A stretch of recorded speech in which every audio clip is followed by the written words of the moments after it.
Now then, crew, and welcome back to the Andy Mechanic YouTube channel, and we've got a classic Honda BIGRED 300 FW up on the hoist, and there's already a few videos on the channel covering various servicing requirements on this particular model. This bike was available between 1995 and 2000, but this particular information in this video will probably apply to many more of the Honda BIGRED quads, certainly the 300cc. In this video we're going to be checking and possibly adjusting the valve clearance on the engine, and the first job we have to do is remove the seat and the fuel tank. Here we go. Used.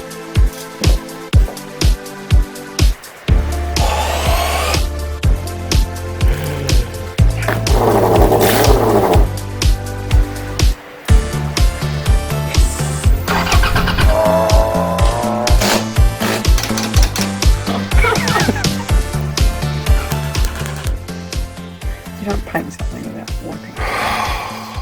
Honestly. Now, to remove the seat, dead easy, you'll know this anyway. Here's a little lever on the side, pull the seat back, and that's out of the way. Next job, remove the right hand side cover. Three little rubber grommets on there. One there, and one there. On the left hand side again, we just need to remove this, which is part of the rear fender. There's a rubber grommet just behind there. And these plastics are getting a bit old now, so be very careful. There we go, look, that's nice and free. And we need to disconnect the fuel pipe to the carburetor. So we'll turn that to the horizontal, which is fuel off. And then we'll undo it from here, I think.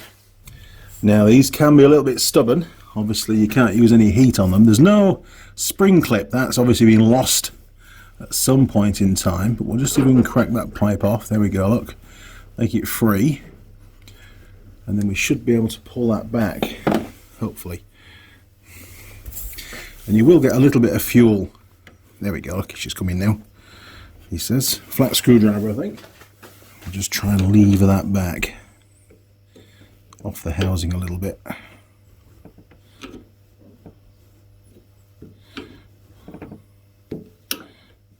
There we go. Be so careful with these old bikes.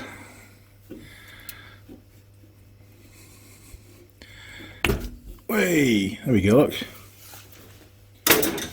Excellent. Right. There's a bolt at the rear of the tank next. Just there, look. That's a 12mm socket size. I reckon this has been out a few times over the years. Feels a little bit worn. I'll remove the top hat washer, that's what I call these, with a little spacer in there, and the bolt. Now, if we lift the back of the tank up, we should be able to release the tank from the mounts. Now this one's full of fuel, so it's not ideal. She's quite heavy. There we go. Hey. Now, with the tank off, we've got access to the intake valve adjustment under this cap here, and the exhaust valve adjustment under the forward cap just here, look. But before we remove those, you need to make sure you clean the whole area really well. We don't want dirt inside the engine. I've got a little brass wire brush that I use for this kind of job. It's usually a lot easier to get in than with a big wire brush. And then we'll use the airline just to give the whole thing a blow down before we actually remove the caps. Get as much of the dirt off as we can. This customer did actually wash the bike, but of course this kind of stuff you can't get to with a pressure washer, not without taking the fuel tank off, and you can't ask customers to do that. Now, to give yourself a lot better access, especially for the intake valve, just remove the intake pipe here that goes down to the airbox. It's quite simple. It's held on with a clip at the front, which hopefully won't be too tight. There we go, that's that one. And you've got a posi screw on the bend clamp onto the airbox. See if we can get in there.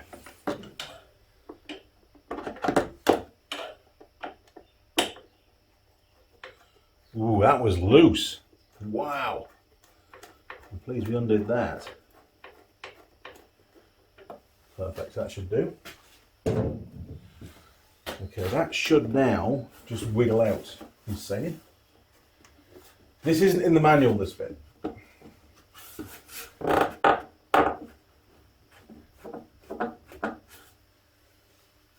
And you can see where it's been forced off before and it's been catching on there.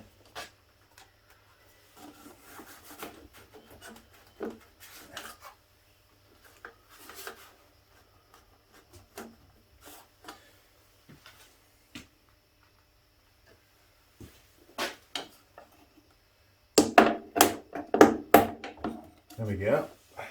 That's out. It just needs to come forward, so it's a bit of a tight fit, unfortunately.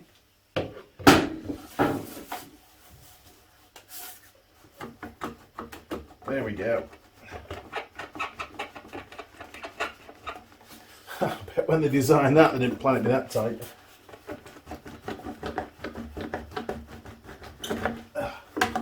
Okay, we're out. Perfect. So now we can remove these two M6 bolts that hold the intake cap cover in place. They shouldn't be too tight. About 10 Newton meters is the torque for those. Now this one you'll need to use a spanner for because it's a bit tight to get in. There we go. And you need to check valve clearances when the engine is cold. Ambient temperature no more than 35 degrees C. So don't run the engine before you're doing this work. Very important, otherwise your valve clearances will be wrong. Okay.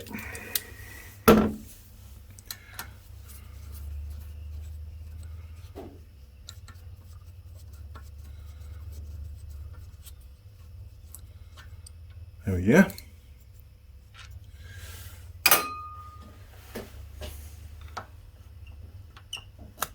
There we go. Let's break the seal. Perfect. And there's the little O-ring which is just stuck in place. Obviously hasn't been taken out for a very long time. There we go. And just do the same for the exhaust cover as well. So, what's next, Andy? Right, before we can go ahead and adjust the valve clearances, we need to make sure the engine, the crankshaft, is in a particular position. And Honda's given us a couple of bungs on the side of the engine we need to remove to gain access to see a reference mark on the flywheel, and also to gain a point where we can manually rotate the crankshaft using a socket and a ratchet. Right, let's go and find those bungs, get them taken out, and then look for that reference mark. Here we go. So we've got one of the inspection holes here, and on the 300 FW it's this one here as well, so we need to remove both of these two. Now they might look like a normal flat bladed screwdriver slot, but unfortunately they don't really fit very well. So I'm going to go and find something in the workshop that's going to fit in there real nice so we don't damage these caps. Okay, let's see if this is going to work. It's nice and deep in the slot. There we go, that's one. Oh, that one's already loose. Even better.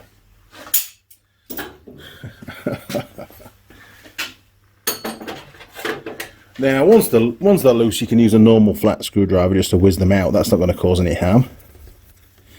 Okay, so that's the rear one. And I don't know if they're different yet or not. And just in there is still the O-ring.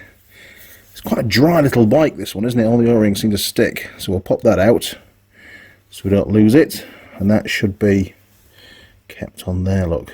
So we'll give all that a bit of a clean up later on before we refit it. So that's one. Is this going to do the same thing? It is. The O-ring is stuck inside as well, so we're just going to hop that out without damaging it. There we are, look. Perfect. Now, this is the counter shaft in here, and it's a 6mm hex wrench that you need to use in there, so looks a bit like that. That's what you need. Don't use the ball one. You want a straight one really, so you get good purchase. And you want to turn it anti-clockwise, counterclockwise. And by rotating it counterclockwise, we then turn the flywheel, the engine, and we can look through the second hole here for that timing mark. Now, our reference mark on the casting is this little notch just here, and that shiny bit down there, that's the flywheel, and it's going to be turning, and we're going to be looking for a line with an adjacent T on its side. And once we get it lined up, then we know we're in the right position for doing valve clearances. So that's turning clockwise. I'm turning the wrench anti-clockwise. We'll just keep going around nice and slow. Sometimes it helps if you take the spark plug out. Now we've got a line coming up. Bingo. And that's our letter T. So you can see now, just to show a pointer for you, we've got that's the T on the left on its side, and that's the line there indicating we're in exactly the right position because it's aligned with the notch in the casting to do the valve clearances. Excellent. Now, as a quick double check, if you just get a pair of pliers or even your fingers, I use pliers because otherwise my fingers are all over the camera, and you just grab hold of the adjuster or the nut, doesn't matter what, and you lift that rocker up and down, you should feel a very slight movement up and down, and unless they're way out, of course, they haven't been adjusted for a long time, but as long as you can feel some movement on that, that's a good indication we're in the right position. As a fail-safe. But you do need to check that line on the flywheel and line it up properly. Okay, now the valve clearance, to check that, you're going to need a set of feeler gauges, just like these ones here, look. These are from Teng Tools. I've had these for a long time, actually, and they've stood the test of time pretty well. Sometimes they're a bit big to get into motorcycle stuff, but I think we'll be okay with this one. Now, the actual clearance specification is 0.15 millimeters. Not sure if you can see that on there. On that feeler gauge, you've got the sunshine, the light on it properly. There you go, look, 0.15. That's 6 thou if you're in old money. And it's the same for the intake and the exhaust valves. It's pretty cool. Okay, so we'll whiz across now, and what we're looking for is for this to enter the gap between the top of the valve stem and the adjuster bolt that goes down, and we want it to be a very slight sort of drag, not too much while we're really bending this up. It needs to sort of push through and drag back without any kind of assistance. And not any, it's difficult to describe, isn't it? Because it's a feeler gauge, right? But it wants to drag lightly and not be loose. Okay, let's go and check it out. Okay, I've put a little bend on my feeler gauge just to try and help it to feed in. Obviously, you've got to be away from the bend when you're checking the clearance, because it can give you a false reading, can the bend in the metal.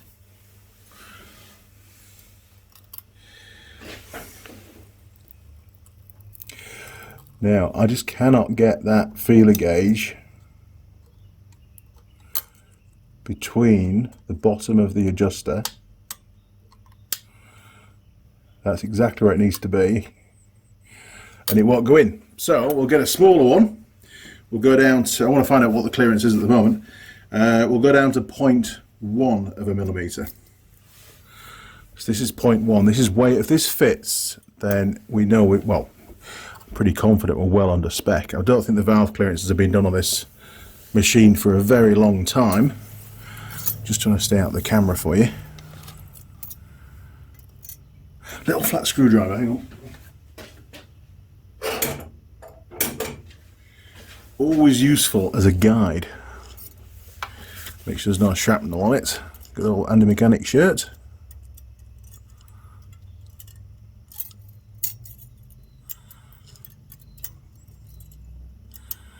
And sometimes the rocker can stick down. You end up with like a bit of a stiction between the adjuster and the valve head. So make sure with your little pliers that it's pulled all the way up. When I'm feeling the clearance on this one, up and down, it really is very, very small. So I'm expecting this to be an extremely small clearance currently, and it's going to need to be increased because over time the valve recedes into the head through where, no, that's not going to go in, that's exactly the right place, and it's just not, it's not having it. So we'll go down to 0.5 of a millimetre, sorry, 0.05 of a millimetre. Wow, it's lucky we're doing these valve clearances because this one's way out.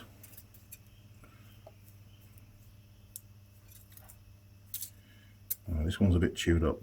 This is what tends to happen with the really small feeler gauges. They tend to be, you know, you tend to get through them quite a bit, especially the smallest ones. So this is the smallest feeler gauge I've got on this set.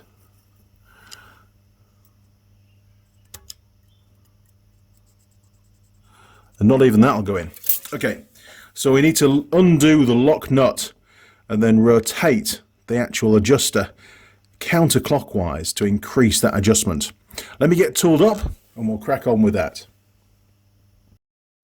Okay, let's see how we get on. So I can get in with a 10mm spanner. I'm pleased that I took that pipe out of the way. It'd be almost impossible without that pipe there. With the pipe there, right. I'm going to hold the adjuster with the flat screwdriver and then just gently push on that lock nut. Jeez, she's tight. Oh, there we go, she's cracked. And it's turning, I can't stop the adjuster from turning at the moment, so that's just the way it is. There we go.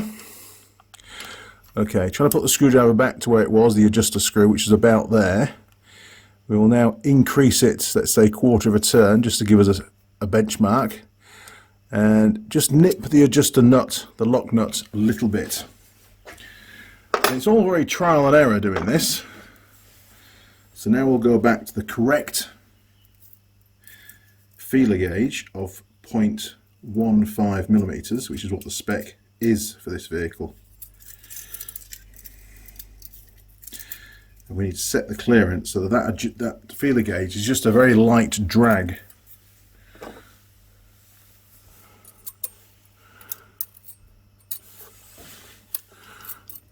Bear with us.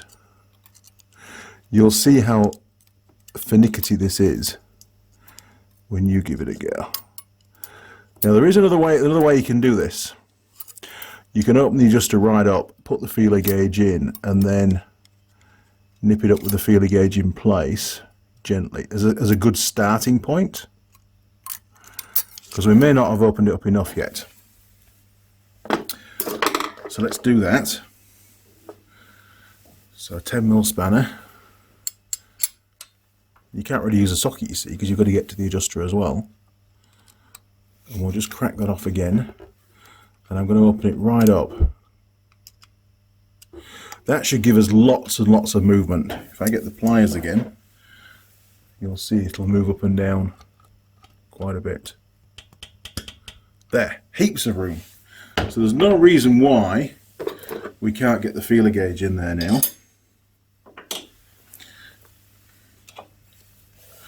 No reason at all. That should go in there really easily. There we go, look, straight in. So now we'll hold that in position. We'll just wind that adjuster down. Right, it's now bottomed out. We'll just back it off a little bit. Leave the feeler gauge where it is. Way, torchy. Don't do that. Put our spanner back in position. Hold the adjuster and just nip it off. Don't go all gorilla. We are going to torque it later on. There is a torque setting for those nuts. I just want to get a feel for how much drag we've got. I think that's still a little bit too loose, to be fair. So we'll do a bit more.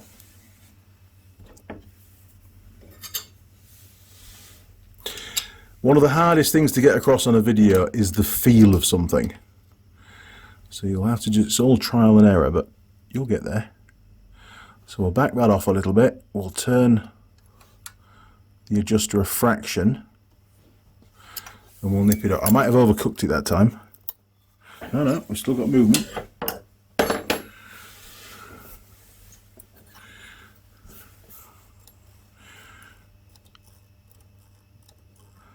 that's good, but I think it should be a fraction more.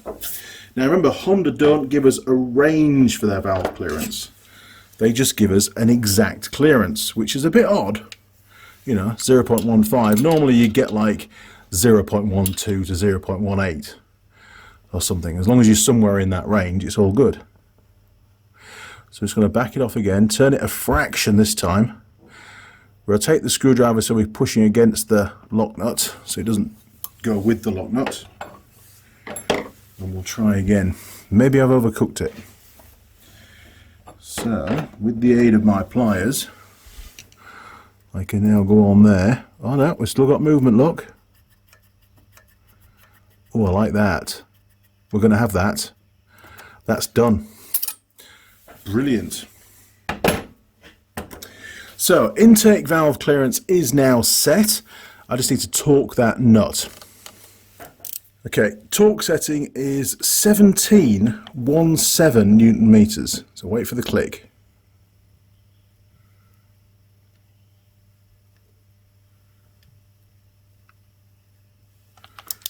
And again. That'll do, grommet. Now we need to do a final check because the process of tightening up that lock nut can change the actual clearance on the between the adjuster and the valve. So hopefully we can get that back in there again. Flat screwdriver. And valve clearance, this is why it takes so long to do. You know, if you've got a multi-cylinder engine and each one's got, you know, 4 valves to adjust, it can take quite a bit of time to work your way through. There we are, we're in.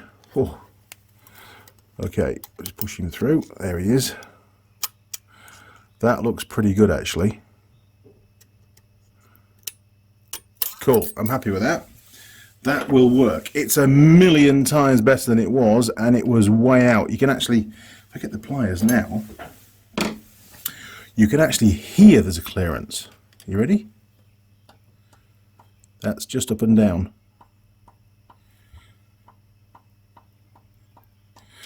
Perfect. Now what we need to do is exactly the same for the exhaust valve. That's not an easy shot, people, to be fair.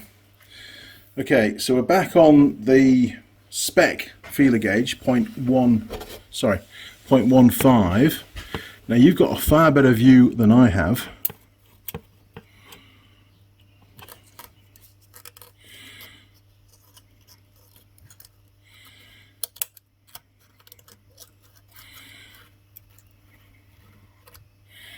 I'm actually watching the camera because I can see better on the camera than I can. That feels pretty good. Now what I'm going to do as a secondary plan is just feel the movement on that one and compare it to the feel, because they're both the same.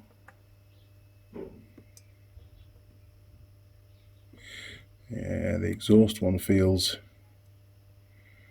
it actually feels a bit more. I wonder if we can get a 0.2 in there just to validate that. It does feel slightly more, and it shouldn't be. Geez, my poor feeler gauges. Brandon, I need some more feeler gauges. Oh God, this job's probably been the hardest on this set so far. Okay, I'm just going to put a little bend on the end because it's impossible otherwise. You've got to bend them a little bit to get them in.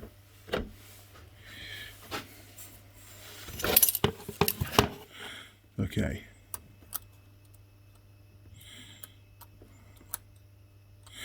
Now it may not go in. Oh, hang on. Yeah, so that's confirmed it's definitely too much. That's a 0.2. And that's the kind of drag that you want. So it's about 0.5 too much. So again, we need to undo the lock nut and adjust it and get it bang on. Right, you've seen how to do this on the intake. I'll crack on with this one because the access is a lot more limited now for filming. I'll get this down to 0.15 and then I'll show you how to put it all back together. I had to show you this. I got it first time. Look at that. So that's what you're looking for. That's absolutely bang on, is that? So you can see there's a light drag. Okay, I've already torqued down the nut, 17 Newton meters.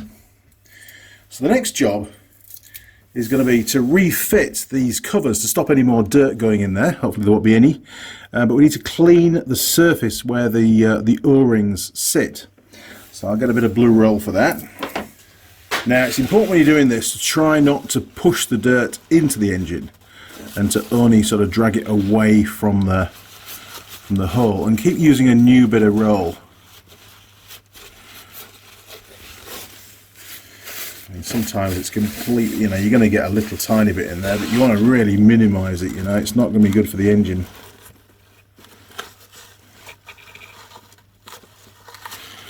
To have dirt in there, you know, I'll come to edit this video and I'll be like, oh Andy, there's loads of dirt's gone in that engine. That's not good. But no, I think we've done a pretty good job there. And this is why it's important why I brush the crap out of things before you start, because you know it's just a dirt trap. Right, that'll do for that one. It's pretty good. And we'll do the same with the intake. You can see all the dirt around the outer edge.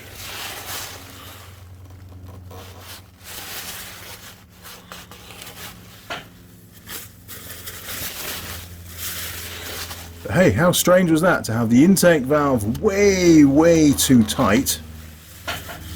Very, probably like 0.01 or 0.02. It was marginal. And then the exhaust valve to have too much clearance. Almost like the guy that did it last time round didn't do a very good job. But who am I to comment? You never know.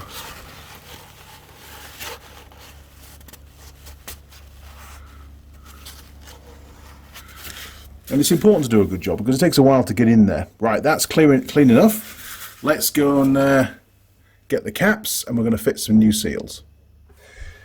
Right, now after giving the owner an absolute bullying for going and buying a cheap, nasty motorback battery for this bike, I sent him on his way to go and get some genuine parts for us, and we have here brand new O-rings to go into the little caps. So the part number is, well, I don't know, I'm going to read this one because I can't read that one, 12392-HC4 005, and they are both the same, so you need two of those. They're not expensive, and it's just peace of mind. You know, the last thing you want to do is get an oil leak and you've got to take the tank off. And I mean, it's not a big job, but you know, when you order your oil filter and you're doing a proper service and you get your seals for the oil filter housing, you get your new sump plug washer, you know, to go on there, and just get everything you need. It doesn't add much more money to the whole cost of it, and it's like, nah, I did a good job. I'm happy with that. So these are the old seals, and they're actually there's still a bit of movement in them. So they may not be the original ones from new. I think somebody at some point in its life will have changed them, but we're going to fit new ones now. So the first job is to get the cap, and again, make sure there's no dirt and stuff in the groove, and then we can pop the new ones in. Now, Honda's been really good to us, actually. They've given us these little tiny lugs around the groove that should hold that O-ring in place as we pop the cap on. So there should be no need for any kind of sealant. So try and refrain yourself from that. I know some people find it really hard and they like to see all the goo sticking out when they do put a cover on, but you know, the engineers at Honda, they're pretty clever lads, to be fair. I've met a few of them over the years, and they sort of know what they're doing most of the time. And they say, no sealant. So you know what? No sealant. Simple as that. Plus it looks a lot better, doesn't it? There's nothing worse than seeing, especially the orange stuff, orange Halomar, oozing out of every possible gasket surface on an engine, especially a head gasket. That's the worst place to put it. But anyway, some people you just can't tell, can you? Okay, let's get these installed and get them popped back on the bike. Okie dokie. Right, first one. New parts. I like new parts. I like spending other people's money. It's great. But you know what? They get a good deal out of me. Right. You see, it just sits in there lovely. And if you look across, you can see, maybe you can, maybe you can't, but the seal, the O-ring, sits quite proud. There's a good, maybe a couple of mil and a half of proudness of that O-ring. And that's how it needs to be. So if you look at your old ones and they're dead flat with the aluminium, they're not going to work. They aren't. They're just, you know, and don't over tighten the cap, you know, you just bend things and strip threads, and you just damage what is a good engine. It's just no need. There we go. And I did take the liberty of labelling up the one over the intake valve. They look identical, but I was just being cautious. Sometimes they're a little bit different, so it makes it a bit easier just labelling one up. Plus, somebody's going to pull that off one day and go, who would write that in there? Well, if you watch my video, you'll find out, won't you? Okay, to the bike. I try not to use the light on the furnace, because I film on an S20 phone, by the way. I've always filmed all my videos on phones, because they're actually pretty good. I mean, they're a bit weird to get into places sometimes, but other times they're actually really easy to get into places, but much easier than a full-size camera. And the quality is pretty damn good. Certainly good enough for YouTube.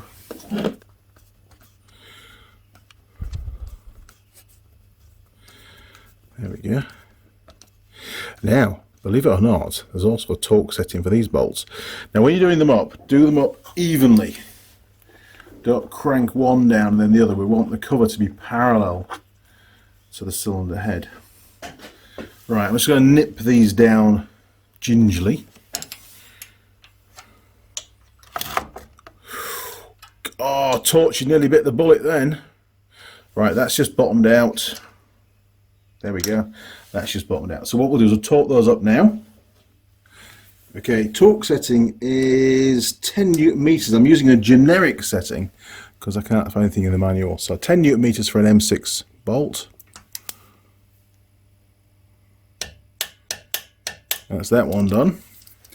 Now the other one is a little bit out of alignment. It's just tucked under the chassis, the top rail, a little bit. So I'm hoping that I can get in there, just offset that a little bit with a universal joint, maybe.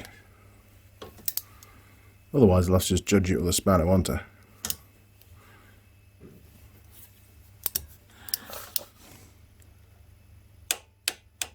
There we go, that'll do. Happy with that. They don't need to be gorilla tight. Okay, back to the bench. Now, one thing I didn't show on the first cap is once you've installed the O-ring, just put a little smear of oil just on that O-ring. That just helps it to seat easier and not stick to the cylinder head like all the other O-rings we've taken off. And don't worry, because they're designed to run in engine oil. 10 Newton meters.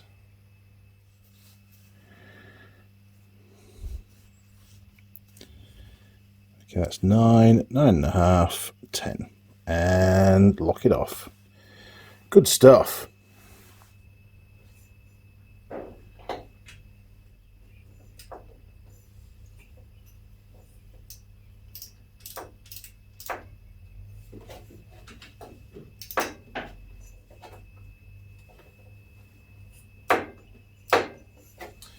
Come on, H2, lead out of the way.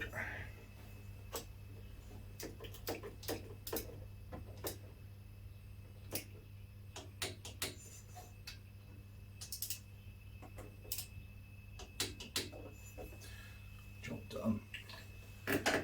Ooh. We're almost there. So remember these two little caps that we took off for the inspection points, one where we turned anti-clockwise to rotate the flywheel to get the T-mark, and the other one was for the hole to see the T-mark. Now these little O-rings were stuck to the engine casing, so I'm going to remove them. I'm going to clear all the dirt from underneath here, and then we'll reinstall them. I'll give them a bit of a clean, reinstall them, and we'll put a smear of oil on those as well. Now, in an ideal world, the owner would have bought new ones of these as well, but he didn't. And there's only so much influence that I can have on a customer, right? And I wasn't going to go out and buy them. That's not my job. My job's to fix it. So you can see all the dirt down here, look, trapped under there where the O-ring sits. So we'll just give that a bit of a clean. Sorry, Tang Tools Matt. And this little brass wire brush is great for cleaning up aluminium. It's not too aggressive like a steel wire brush.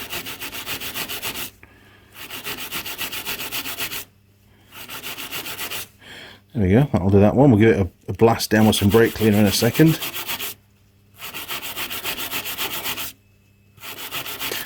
You wouldn't think this is the same Tang Tools mat that we've been using for filming for the last 7 years. I gave it a clean the other day, it was almost black. So at least you can see what it says again now. Hopefully one day they'll get me some new ones. Right. They're done, other than a quick blast with a brake cleaner. Let's go and find that. Okay, I'm not going to inflict the brake cleaner on the mat, so bear with me. Just move that back a bit.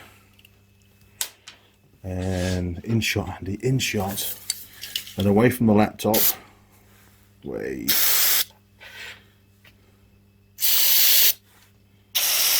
There we go, that'll do. Ooh, shiny. No smoking, people. Jeez. Look at that. Zoom. It's good stuff. Okay, drop that down there. Should we clean the outside as well? We should clean the outside as well, shouldn't we? What the hell? Why are you making a video, Andy? There we go. Not make it look shiny and looked after.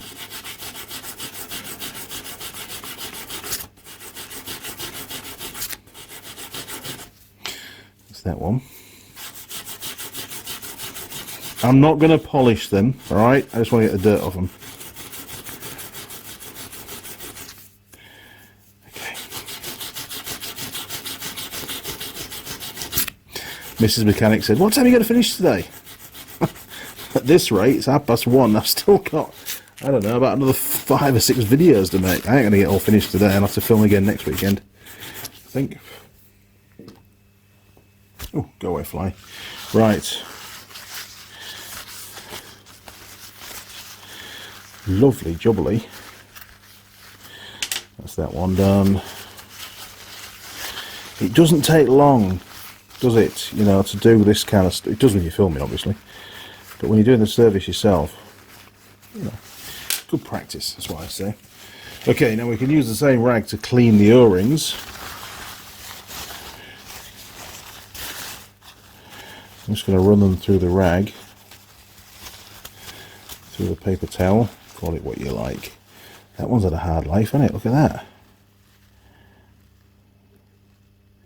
It's got a little nick in it. It wasn't leaking before. We haven't nicked it, that's for sure. Right, that's that one done. Stick him over there. This is why you buy new ones. And yeah, if it starts leaking, you can change it, can't it? It's not hard. We'll use a screwdriver, won't he, and chew it all up. You wait. Right, that'll do. That's that one done. Bring in the mat. Okay. So next job, we'll pop that down there. Now when you're fitting these, to make sure that they don't roll down the threads, because that puts tension into the O-ring. It's not ideal. And where's the other one gone? There he is, hiding. We'll stick him down there. There we are. He's seated nicely. So all we need now is a little dab of oil on there. Not a lot, just a little bit. And that's going to stop it from sticking to the engine casing. That's the plan anyway.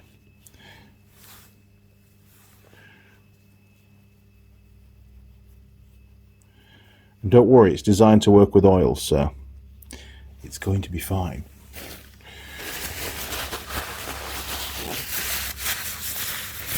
Right, to the bike. Right, I'll just give it a little wipe in there where the O-ring sits. Just using my nail to clean that up. What you can do if you want, rather than do that, is you can use a little screwdriver. And you can just use a screwdriver to run the rag. Trying to keep off the camera. There you go. You get the idea. Run the rag round the sealing surface. Try not to push rag inside the engine, that's always bad. There we go. Done. Okay, there's not a lot of room around here actually where the camera is, but anyway, I'll stick that in there. These were both the same, so it didn't matter which one, which hole.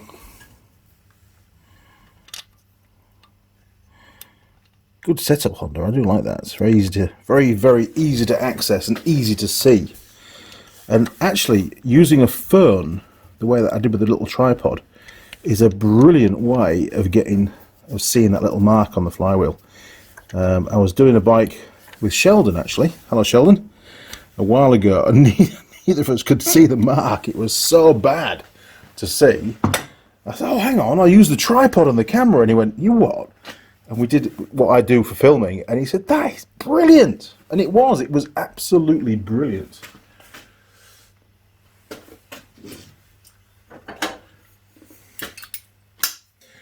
Okay, let's see if my little magic tool's just going to nip these up. They shouldn't be over tight, to be fair, but there we go, that's that one. I'm just pushing against it a little bit. I don't want it to slip out. Remember, that one was already loose. And they're only a few newton meters, these. I don't know what the spec is. There we go. Sorted, as they say. Right, so we've got a little bit of dribble of oil come out, so I'm just going to get some brake cleaner, just give it a quick brake clean down, and then it's done. There's nothing worse than seeing a dribble of oil when you take a bike back to the customer.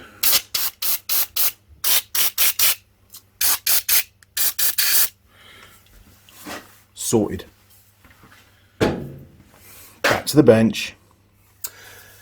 Now, you may not have removed this intake pipe. I did, predominantly for filming purposes, but also it made the job of getting access to those valves a million times easier. For the time it took to remove this, it saved me a lot more time than I would have wasted fiddling around with those valves with limited access. So I would recommend, if you carefully remove this pipe. The only downside is you've got to refit it. But before you do, a good idea, give it a clean out. This one's full of dirt. Really is. It's just, again, nobody's ever filled it out, cleaned it out. It clips on at the front, just over a little round bar, so they're usually quite tight. It's quite stiff plastic. It's not very flexible at all, so that's why you'll feel some resistance. But I'll let Dinesh give that a clean out. I can't be bothered. I've got too much to do. Right, back to the bike. We'll pop this in. I'm not going to fit anything else on the bike. It's just the fuel tank, the seat, that side panel. You've seen how it comes off. Dead easy to refit, but I will fit this with you now. Here we go. To make your life a bit easier, just remove this metal plate before you pull that pipe out. I think it'll give us a bit more access to the band clamp, but also to getting the pipe in and out. There we go.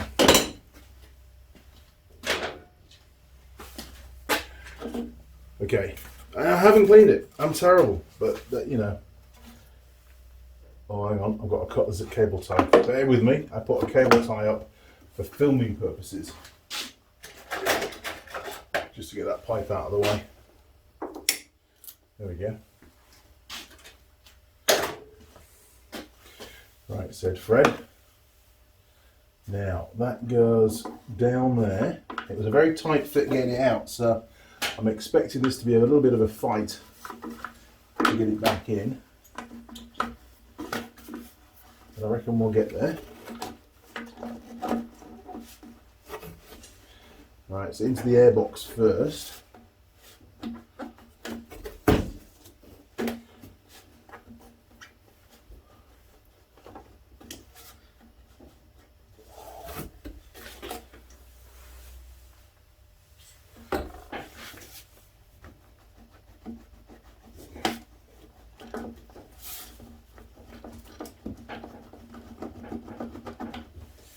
Nearly there.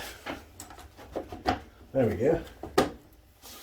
Okay, we're in at the airbox. It's just got to go down now and clip onto that front pipe. There we go. Now, there was a pipe that ran in here, which I think,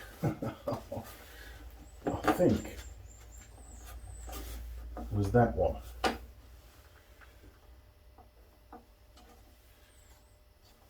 I've got to check the video feed, haven't I? Goes down there, I can see the groove. Okay.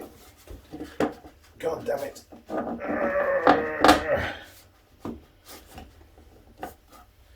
So, that pipe needs to go on the other side. How easy is that to get wrong?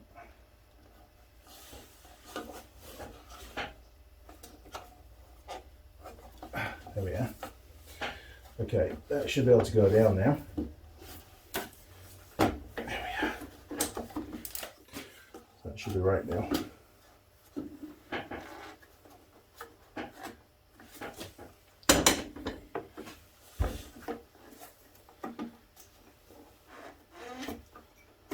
There we go, perfect. So that sits in there like that. But that needs to be clipped down further. So we'll just see how far off we are.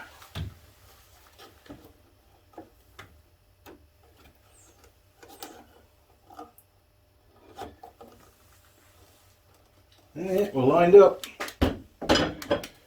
So there's a little bit more persuasion required.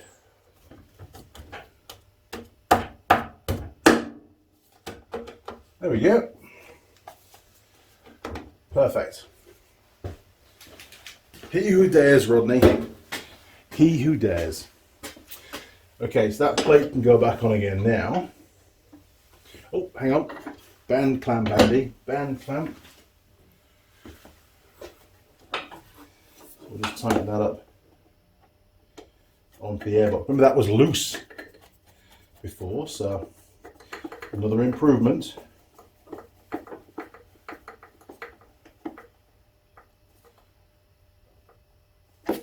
Okay, excellent. That will work. Okay, that can go back on.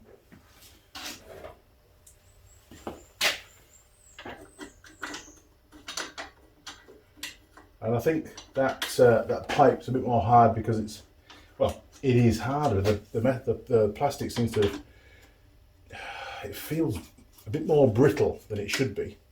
Hasn't broken, luckily. But it did feel a bit brittle, a bit rigid is the word.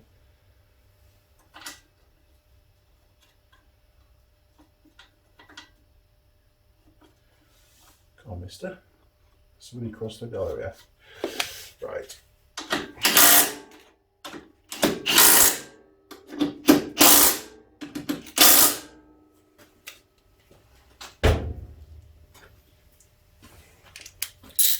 Super job. Tight, tight, tight, tight. And they're an M8, so about 20 Newton meters will be just fine. Right then, crew, I've got as far as I can with the valve clearance video. I'm not going to refit the fuel tank or the seat or the side panels. Easy stuff. You've seen it come off, you know how it goes back on again. I've still got some more work to do on this bike, so there's no point in fitting them back on and taking them back off again. Haven't got time for that. Now, I hope you found this video helpful. I've included as many torque settings and specifications and how-to elements into it as I can. And there's a lot of Honda quad bikes out there, a hell of a lot of Honda quad bikes with this engine fitted, the 300cc. And it may well also be similar to the old 250s and stuff.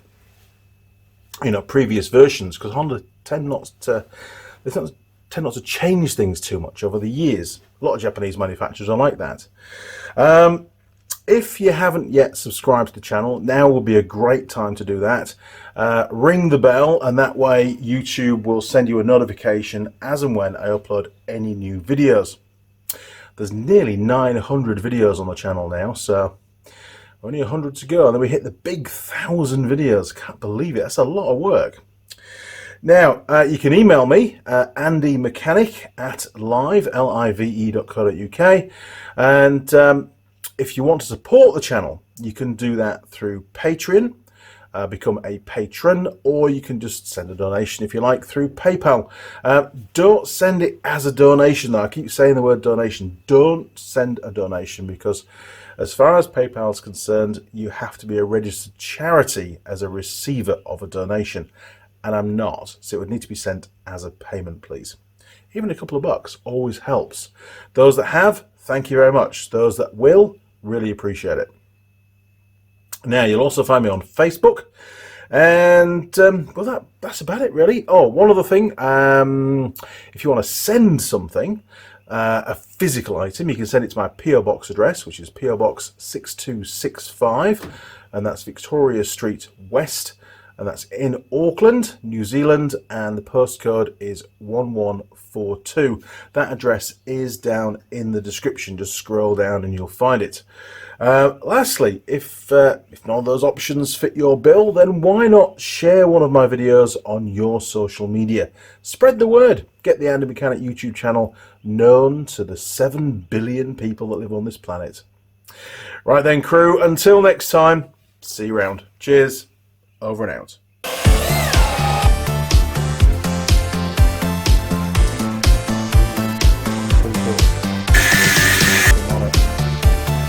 And we get the flip up again.